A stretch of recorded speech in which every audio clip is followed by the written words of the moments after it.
Saudaraku yang dirahmati Allah, pernahkah kita bertanya kepada diri sendiri, mengapa sudah ribuan kali mengucapkan astagfirullah, tetapi hati masih gelisah?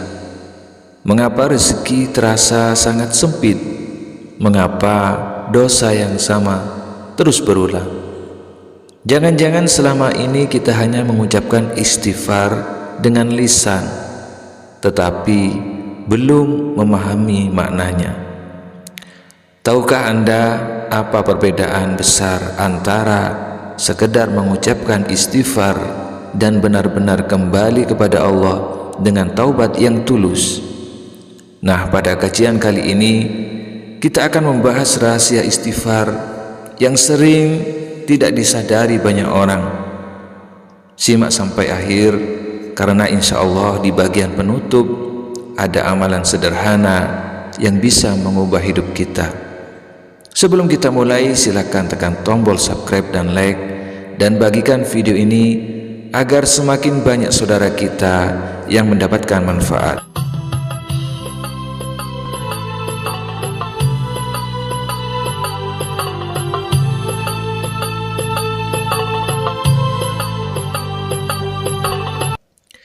Bismillahirrahmanirrahim.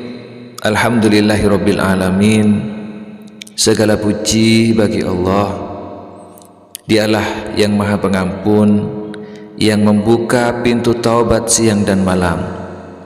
Salawat dan salam semoga selalu tercurahkan kepada junjungan kita Nabi besar Muhammad sallallahu alaihi wasallam, keluarga beliau, para sahabat serta seluruh umatnya hingga hari kiamat. Semoga Allah membuka hati kita untuk menerima ilmu yang bermanfaat. Allah berfirman dalam surat Az-Zumar ayat 53, katakanlah wahai hamba-hambaku yang melampaui batas terhadap dirinya sendiri, janganlah kamu berputus asa dari rahmat Allah. Sesungguhnya Allah mengampuni dosa-dosa semuanya. Sungguh Dialah yang Maha Pengampun lagi Maha Penyayang. Rasulullah Shallallahu Alaihi Wasallam juga bersabda, demi Allah, sungguh aku beristighfar dan bertaubat kepada Allah lebih dari 70 kali dalam sehari, padahal beliau adalah manusia yang telah dijamin ampunannya. Lalu bagaimana dengan kita yang penuh dengan dosa? Sahabat nasihat Islam yang dirahmati Allah, apa itu istighfar? Istighfar berasal dari kata ghafara yang berarti menutup atau mengampuni. Ketika seseorang mengucapkan astagfirullah, sejatinya ia sedang memohon agar Allah menutupi dosa-dosanya, mengampuni kesalahannya, dan menyelamatkannya dari akibat dosa tersebut. Namun disinilah letak kesalahan banyak orang. Mereka mengira istighfar hanyalah sebuah bacaan, padahal istighfar adalah permohonan yang lahir dari hati yang merasa bersalah kepada Allah. Kalau lisan berkata astagfirullah, tetapi hati masih bangga dengan maksiat, maka istighfar itu belum sempurna. Karena itu para ulama mengatakan bahwa istighfar yang sejati harus menghadirkan penyesalan. Tanpa penyesalan, istighfar hanya menjadi rangkaian kata. Sahabat yang dirahmati Allah, perbedaan istighfar dan taubat, inilah rahasia yang sering tidak dipahami oleh sebagian orang. Istighfar berarti meminta ampun, sedangkan taubat berarti kembali kepada Allah. Seseorang bisa saja beristighfar tetapi belum tentu bertaubat. Contohnya, seseorang selesai berbuat dosa lalu berkata astagfirullah, namun besok ia mengulanginya lagi tanpa usaha meninggalkan dosa tersebut. Itu baru istighfar dengan lisan. Sedangkan taubat memiliki syarat. Pertama, meninggalkan dosa tersebut. Kedua, menyesali perbuatan itu. Ketiga, bertekad untuk tidak mengulangnya lagi. Keempat, apabila berkaitan dengan hak manusia, maka wajib mengembalikannya atau meminta maaf. Karena itu istighfar dan taubat ibarat dua sayap. Istighfar memohon ampun, taubat membuktikan kesungguhan. Keduanya harus berjalan bersama. Allah Subhanahu wa ta'ala sangat mencintai hamba yang mau kembali, bukan hamba yang merasa dirinya sudah suci. Ada sebuah kisah nyata. Dikisahkan seorang ulama melihat seseorang pemuda yang setiap hari menangis sambil mengucapkan istighfar. Orang-orang mengira pemuda itu ahli ibadah. Namun suatu hari sang ulama bertanya, "Mengapa engkau selalu menangis?" Pemuda itu menjawab, "Aku takut Allah mencabut nyawaku ketika aku masih mencintai dosaku." Jawaban itu membuat sang ulama ikut menangis. Pemuda tersebut tidak merasa dirinya sudah baik.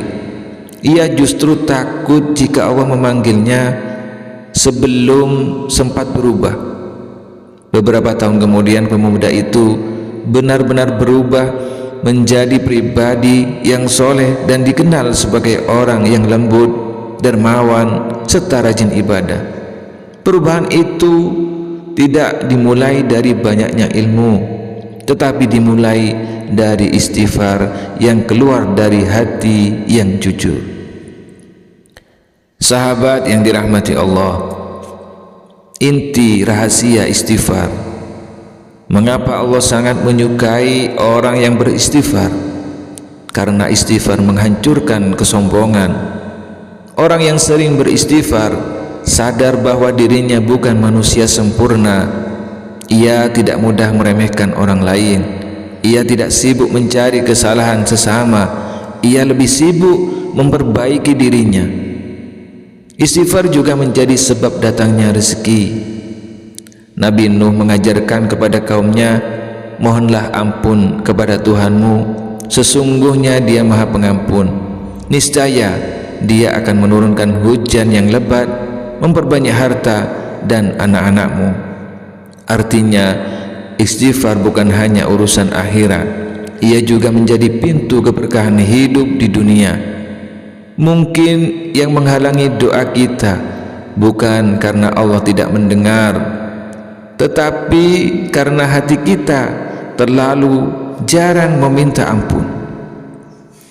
Saudaraku, coba renungkan, sudah berapa banyak nikmat Allah yang kita gunakan untuk bermaksiat? Sudah berapa kali Allah menutup aib kita? Kalau semua dosa kita dipertontonkan kepada manusia, mungkin kita tidak sanggup keluar rumah, tetapi Allah masih menjaga kehormatan kita. Bukankah sudah saatnya kita kembali kepadanya? Jangan menunggu usia tua, jangan menunggu sakit, jangan menunggu kehilangan, karena kematian tidak pernah menunggu kesiapan seseorang. Sahabat yang dirahmati Allah, bayangkan apabila malam ini adalah malam terakhir kita. Masihkah kita merasa tenang dengan dosa yang belum kita sesali? Masihkah kita menunda taubat? Masihkah kita menunda sholat? Ketika pintu kematian terbuka, tidak ada lagi kesempatan mengucapkan, "Ya Allah, beri aku waktu 1 hari lagi." Semua sudah selesai. Karena itu, selama nafas masih berhembus, pintu taubat masih terbuka. Mari kita mulai hari ini perbanyak membaca Astaghfirullah wa atubu ilaih, bukan hanya di lisan, tetapi juga dengan hati yang ingin berubah. Semoga Allah menerima taubat kita. Allahumma anta Rabbuna la ilaha illa anta. Ya Allah, ampunilah dosa-dosa kami, dosa yang kami sengaja maupun yang tidak kami sadari. Bersihkan hati kami dari kesombongan, kemunafikan, riya, dan cinta kepada maksiat. Jadikan kami hamba yang istiqomah dalam istighfar dan taubat. Lapangkan rezeki kami, mudahkanlah urusan kami. Jadikan akhir kehidupan kami sebagai akhir yang husnul khotimah. Ampunilah kedua orang tua kami, keluarga kami, guru-guru kami, serta seluruh kaum muslimin. Rabbana atina fid dunya hasanah wa fil akhirati hasanah wa qina adzabannar. Amin ya rabbal alamin. Sahabat yang dirahmati Allah, semoga kajian ini menjadi pengingat bagi kita semua bahwa tidak ada dosa yang terlalu besar untuk diampuni Allah selama kita benar-benar kembali kepadanya dengan istighfar dan taubat yang tulus. Jika kajian ini bermanfaat, jangan lupa tekan tombol subscribe dan like, aktifkan lonceng notifikasinya, dan bagikan kepada keluarga, sahabat, serta orang-orang yang kita cintai. Demikianlah yang dapat kami sampaikan. Wassalamualaikum warahmatullahi wabarakatuh.